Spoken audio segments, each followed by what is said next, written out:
President Obama is grappling with regarding Afghanistan. What are the stakes involved for America, in your view, in Afghanistan? Well, there are several.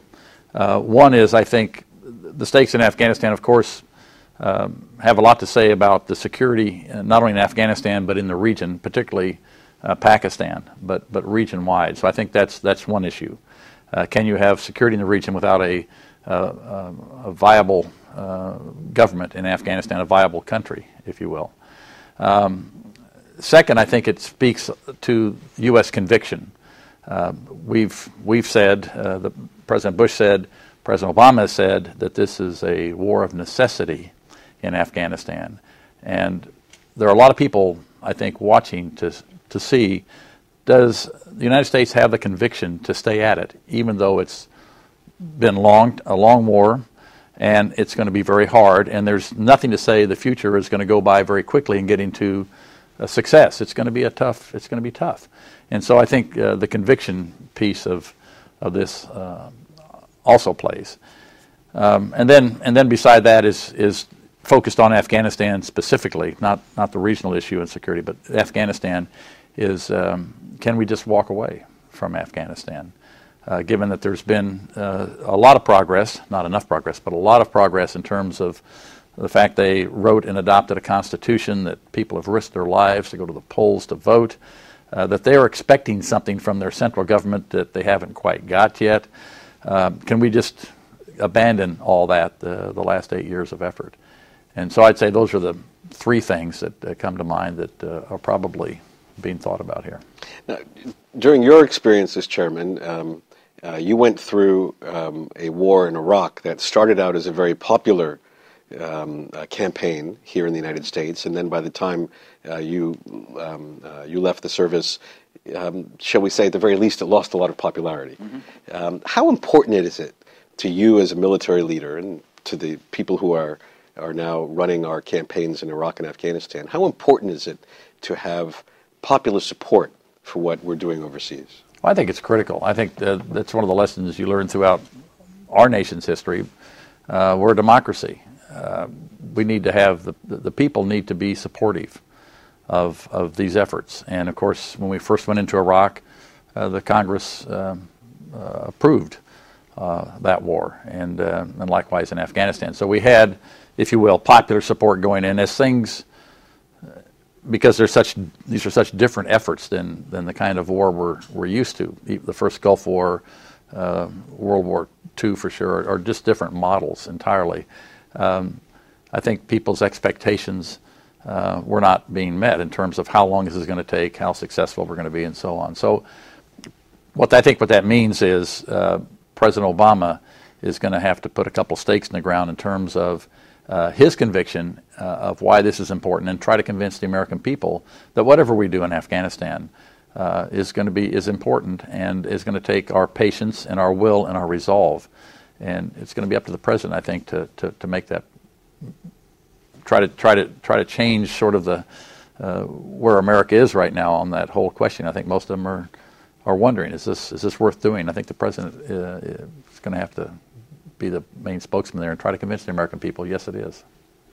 Let me ask you about how our military evolved in the period when you were chairman, in the period after 9/11, when a different type of threat became apparent to most Americans.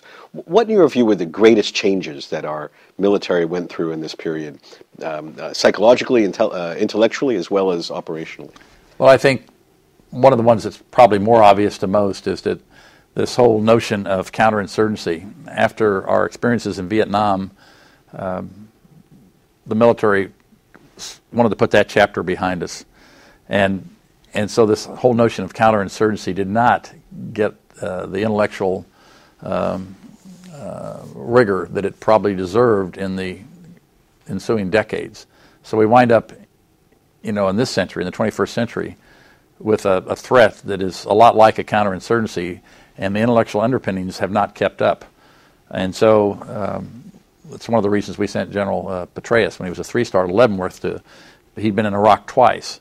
And we thought, who better, Secretary Rumsfeld and I thought, who better than General Petraeus to go to Leavenworth and think about counterinsurgency. And of course, they wrote a whole new piece on that, which has then been sort of fundamental into what has happened in the last couple of years in both Iraq and perhaps now in Afghanistan. So I think it was the intellectual piece for one. And the other one is how you organize. And the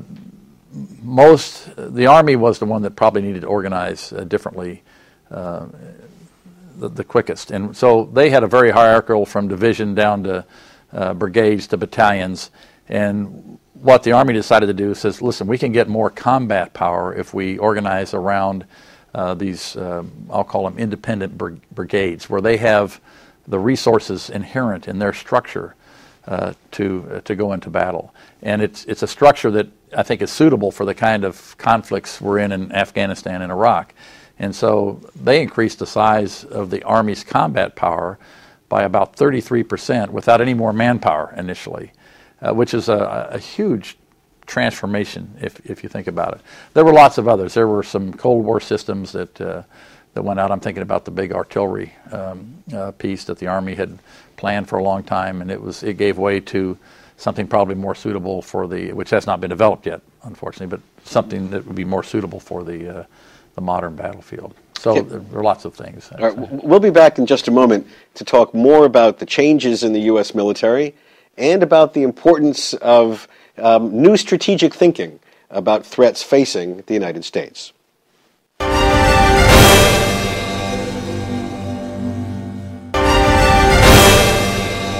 Retired U.S. Air Force General Richard B. Myers served as the 15th chairman of the Joint Chiefs of Staff, the U.S. military's highest-ranking officer from 2001 to 2005. He is currently Foundation Professor of Military History at Kansas State University, and he holds the Colin Powell Chair of Character, Leadership, and Ethics here at the National Defense University. As chairman of the Joint Chiefs, General Myers served as the principal military advisor to the President, to the Secretary of Defense, and to the National Security Council. Previously, General Myers had served as vice chair of the Joint Chiefs, as commander-in-chief of the North American Aerospace Defense Command and the U.S. Space Command, and as commander of the Air Force Space Command, a